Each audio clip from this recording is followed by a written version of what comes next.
the Texas baseball team. Walk on in the mid-1980s, and before he left, he became one of the best hitters and most respected players in our school's history. Brian is one of only a few players ever to be named team captain twice, earning those honors in 1987 and 88. He was twice named All-Southwest Conference, and he was a member of teams that finished second at the College World Series in 84 and 85, and finished third in 1987. He has the second leading career batting average ever for the Longhorns at .389, and at one point, he ranked in the top 6 of every batting category in the Longhorn record book. 25 seasons following his last year at Texas. His .429 batting average in 1987 remains as the highest single-season batting average in school history. Yeah! And that is for the self-storage properties in San Antonio. Ladies and gentlemen, from the baseball teams of 1984 through 1988, Brian Cisarik.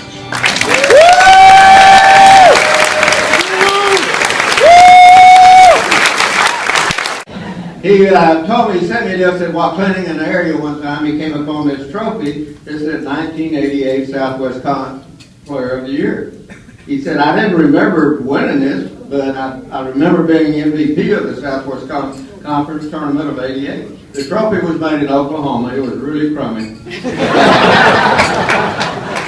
He got to study it closer, and the replica on the trophy was a women's softball player in shorts. When he walked on for baseball at Texas, he was asked to fill out an info sheet. I hope you don't remember what you put on those, because I do. I've got it. I witness proof. Here are some of the questions and Brian's answers. What do you plan as a lifetime career? He said mercenary. Other than Texas, who recruited you? Nobody, including Texas. What is your hometown famous for? Houston, murder capital of the nation. What do you like to do in your spare time? Jump off 10-story buildings into a bucket of water.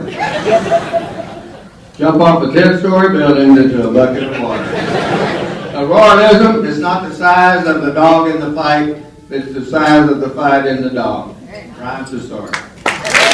Somewhere there's a softball player out there with another guy on her trophy. That was a great video. I kind of wish the one of me sacking quarterback was up there, though. Because those are way better. That was really neat.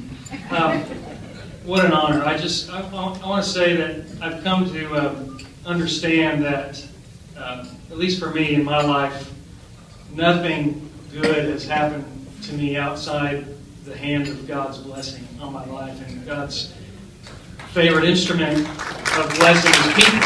And so I would like to honor some of the many people who have touched my life and gotten me to this point and beyond. I start with my mom and dad, who were married over 50 years until my mom passed away a couple of years ago. I just want to say, Dad, thank you and Mom for your faithfulness to one another and to us. And thank you for showing us what it means to work hard and to love your children and to be solid and stable in a not so stable world. So I appreciate that. I want to thank my mom too. That my brother spoke of her a couple of years ago at her funeral, of her commitment to family, and that she was dedicated to just contending for having just family meals every night and crazy schedules and all that.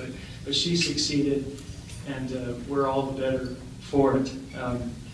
So anyway, I got up here, and I had to try out for the team and all that. And it seemed like there were about 100 other guys out there. And, I didn't know what kind of odds I had, but the reason, if I was ready at all, I would attribute that to my two brothers, David and Jim. Jim's 8 years older than I am, so he was very gracious to spend time with a little kid, throwing a lot of pitches and really teaching me how to hit and just being a great influence. So Jim, thank you for your love for me. And David's the same. He threw thousands of pitches as well, but my recollection of time with you growing up is really just as a friend. We laughed a lot. We played hard a lot. Got beat up a lot on the basketball court outside the kitchen window until my mom would bang on the window and say, "Don't hurt him! Don't hurt him!" So I appreciate that. She needed all the help I could get. But so I finally made the team, and those were really, when I was thinking about it, I was thinking they were exciting times with great guys under an unforgettable leader. And I want to say to you guys that are here, some of my teammates, those are just some of the funnest times. I was thinking, if they had reality TV back then, we would have been a great TV show. There was drama, there was comedy. I mean, we had the whole package. And we had to keep it light because Coach Gus and his genius had us competing against each other every day for the right to play in a real game. I mean, we played these doubleheaders every day. And we played a World Series. The World Series you just saw, we did that every year, and the pressure was comparable. So we had to play in these games every day just to be able to play in the real games. And so we, there was always somebody doing something goofy or funny. I just remember being on deck circle one time, and big game, getting ready to hit in a very high pressure situation, and a guy would come up and say something like, "Hey, relax. There's 2 billion people in China that don't care whether you get a hit or not right now." Which was true. Kind of a deep thought, but it brings perspective to the moment. But I want to say to Coach Gus, where's Coach Gus? Is he still here? Oh, there you are. Okay. I just want to say to you, thank you. Yeah.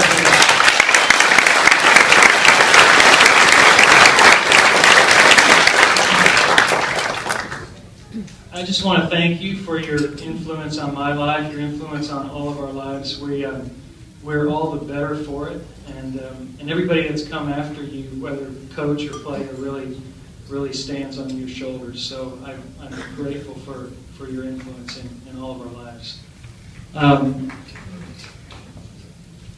also want to just thank everybody that from that time on. There are some folks that have been very instrumental in shaping me. I think of Brian and Alice, my in-laws. Your love and generous spirit has left a mark on me, and I'm grateful for that. Thank you. Galen and Marilyn, you guys were so pivotal in my life at a real, just a crucial time. So thank you. I'm really glad y'all could be here tonight. And all you guys, I'm going to back up to the players again. Thank you guys. You guys were great. Chuck, especially my roommate Chuck Ertley, we kept each other sane and made it through. You were real. It was great to spend that time with you. I know I'm forgetting somebody here. Oh, Robert. My partner Robert Loeb and his wife Margie are here, and we've built a great business together. And I just want to say to y'all that Ruth and I have considered you always and always will consider y'all just a gift from God. And I thank you for your friendship and your wisdom and your trust in me. Thank you. Some of my church families here tonight, thank you all for loving the Cisariks. We are grateful forever, really. And my children, Hannah, David, Jesse, Amanda, I want you guys to know, I hope you know that as great an honor as this is, and it is, it doesn't compare to the honor of being your father. And I really mean that, and I look forward to the future that God has for each one of you, and with great hope and expectation. So, and my wife Ruth, the Bible says, "He who finds a wife finds a good thing." I've found a great thing in you. There's nobody on this earth that God has used to shape my life more than you, and I thank you for your devotion and your love for me and the children. Thank you. Love you. You know, the last thing I'll say is that when I got the call after I picked myself off the floor, I was completely shocked.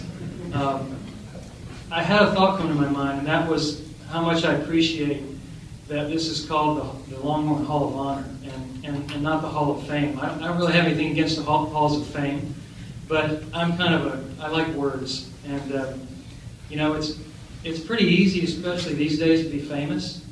And we can turn the TV on and find people who are famous just for being famous. And but honor is different. Honor is more difficult to attain, and as such, it's more valuable.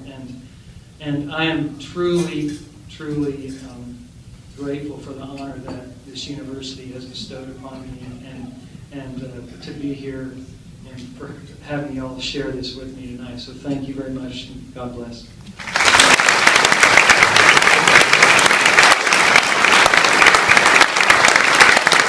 Two-time All-Southwest Conference Awards and is currently UT's record holder for single-season batting average of .429. He did that in 1987. Next, and unable to be with the